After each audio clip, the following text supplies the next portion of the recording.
Welcome back guys to another video. In this one we'll be talking about Belisarius Cawl, the 10,000 years old Archmagos Dominus of the Adeptus Mechanicus. His role in the events of the 13th Black Crusade, the Celestinian Crusade, the Terran Crusade, the resurrection of the Primarch Roboute Guilliman, and the creation of the Primaris Space Marines. So let's do this.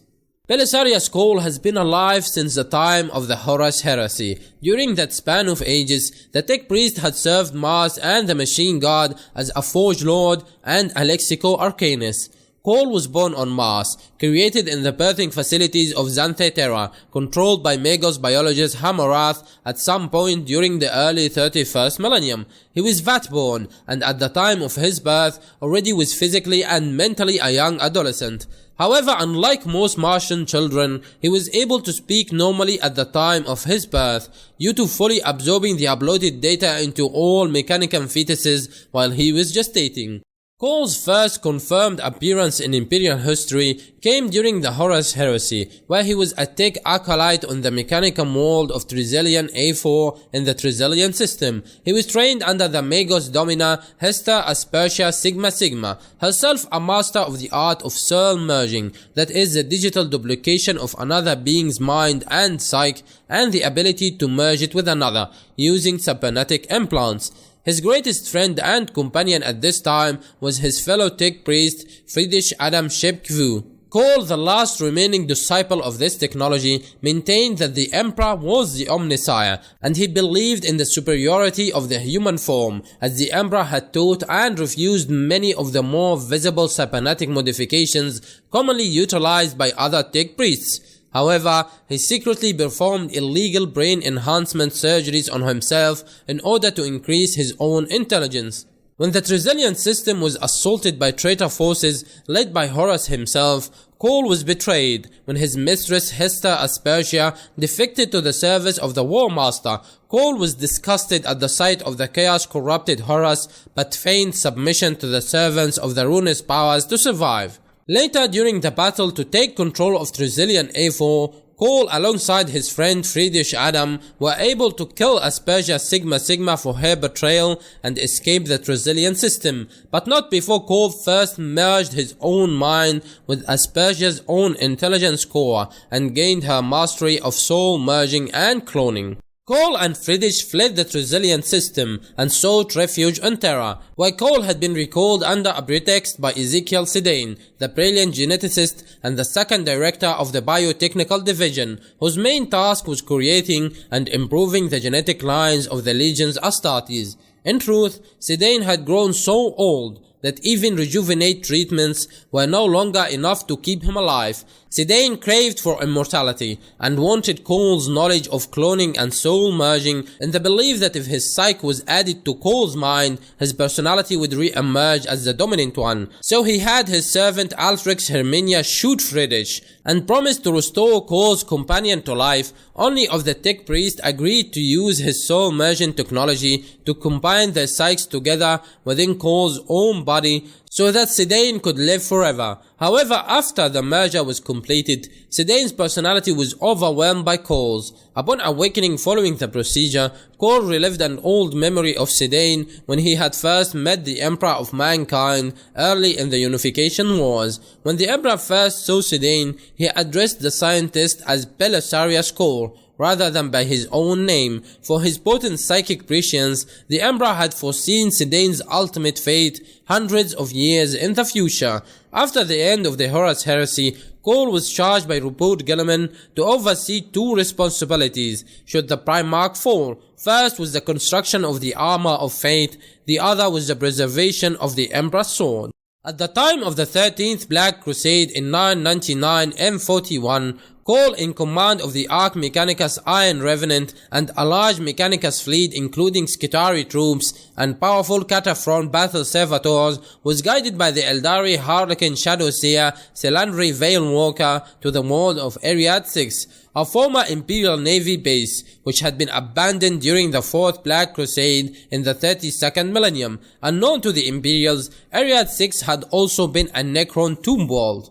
After battling orcs who had been drawn to combat on the empty world with the powerful Mechanicus fleet, he recovered an ancient Necron artifact. He also learned more about the nature of the Cadian pylons, originally built by the Necrons, that were tasked with restraining the eruptions of the Immaterium, especially the Eye of Terra, into real space. Cawl uneasily accepted Veil Walker's enigmatic instructions to make his way to Cadia, already under siege by Abaddon the Despoiler's massed forces of chaos, where his timely arrival provided desperately needed reinforcements for Lord Castellan or Saka E. Creed's Imperial forces. Cawl began his investigation of the local Xenos pylons with the knowledge recovered from Area 6. During his investigation, the Necron overlord Trazyn the Infinite made his presence known to Cawl. Fascinated with the highly advanced Necron technology of the pylons, he accepted the Necron's aid. With Trazyn's knowledge, Cawl activated the pylons as the ground battle between the Despoiler's invaders and Orsarka E. Creed's defenders reached its climax. The Necron technology operated precisely as had been expected, cutting off Cadia from the warp, banishing the demons of chaos, actually shrinking the Eye of Terra, and giving Cadia's defenders a chance for yet another unlikely victory. Unfortunately, Abaddon would not be denied the prize he had sought for millennia so easily. Foreseeing the need for a fail-safe, Abaddon had the damaged bulk of the Black Stone Fortress, Well of Eternity, hurled from orbit as an artificial meteor into the service of Cadia. The massive kinetic strike destroyed what remained of the wall's defenses, ensuring its envelopment by the now rapidly expanding Eye of Terra. Lord Castellan Creed ordered an evacuation of the dying world, and the Imperial survivors of Cadia, led by Cawl, Saint Celestine, Inquisitor Katarina Greyfax, and Marshal Marius Amalric of the Black Templars, used every void ship at their disposal, including the Iron Revenant, to ferry the 3 million survivors of Cadia. Unable to enter the warp because of the rolling instability of the Immaterium near the Cadian Gate, the Imperial fleet was forced to flee through the Cadia system at sub-light speed, and the Chaos War fleets gave chase. Cawl's Iron Revenant heroically sacrificed itself in battle against Abaddon's flagship, the Vengeful Spirit, so that the Celestinian Crusade could escape to Classis, the nearby ice moon of the world of Castorholm. The Iron Revenant loss was not in vain, for the surviving Celestinians were rescued from chaos attacks and the unforgiving Arctic environment at the last by the arrival of the Yennari through Classis' hidden webway gate. Though his flagship was lost, Belisarius Cawl had rescued its most precious cargo, the Armor of Fate, key to the resurrection of the Primarch Roboute Guilliman. The reborn Eldari guided the Celestinians through the webway to the realm of Ultima, now also under ferocious assault by the forces of the Despoiler. After some initial distrust, the Celestinians were ultimately taken by the Ultramarines to the realm's capital world of Macragge. Once in the Ultramarines' fortress of Hera, Cawl declared that the artifacts he held were intended to resurrect Primarch Roboute Guilliman from the mortal wound that had seen him trapped in stasis in the Temple of Correction for the last 10 millennia. While under potent assault by the forces of chaos, Cawl worked with Yvraine, the daughter of Shades and priestess of Yenid, the Eldari god of the dead, to restore the Primarch's life force while Cawl's technology healed his grievous wound. With Guilliman resurrected, the Primarch drove the invaders from Ultramar before deciding to make his way to Terra through the warp anomalies roiling the galaxy to an extent not seen since the Horus Heresy. Cawl joined the Primarch on this Terran Crusade, his technological acumen and combat prowess aiding the Imperial forces of the Crusade in all their trials and tribulations in the warp rift known as the Maelstrom.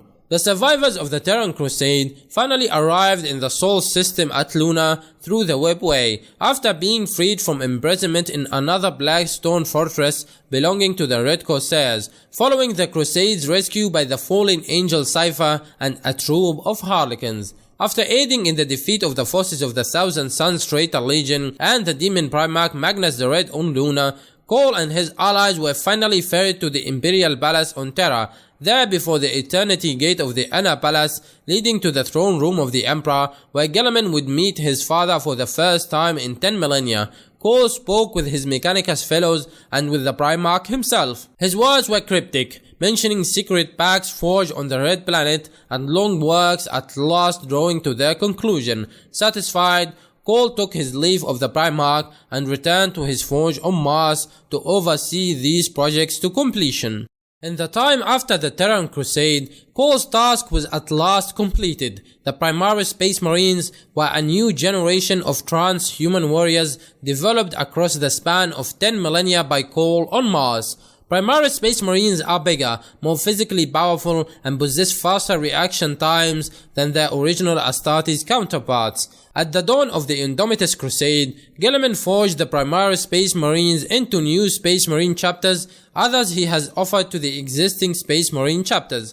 During the Indomitus Crusade, Cawl was given free rein by Guilliman to unleash technological innovation to help the forces of the Imperium, and had been authorized to utilize new technology and new configurations to refit Guilliman's flagship, the Macrag's Honor. During the first decade of the Indomitus Crusade, Cawl became increasingly detached from the wider galaxy, focusing on the perfection and creation of the Primaris Space Marines to forge new chapters or reinforce the firstborn ones.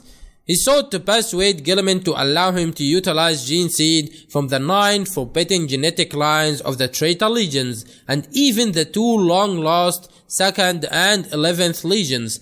Cawl claimed that there had been nothing wrong with these gene lines, and the flaw in the traitor legions and the lost legions had lain in their Primarchs, not their gene seed. But Guilliman refused, and ordered the Archmagos to not progress any further with this research. As the Indomitus Crusade reached the conclusion of its first phase of stabilizing the Imperium Sanctus at the Battle of Rokus, Cawl had already been retasked by Guilliman to discover how the Black Stone Cadian Pylon technology developed by the Necrons might be used to seal the Great Rift.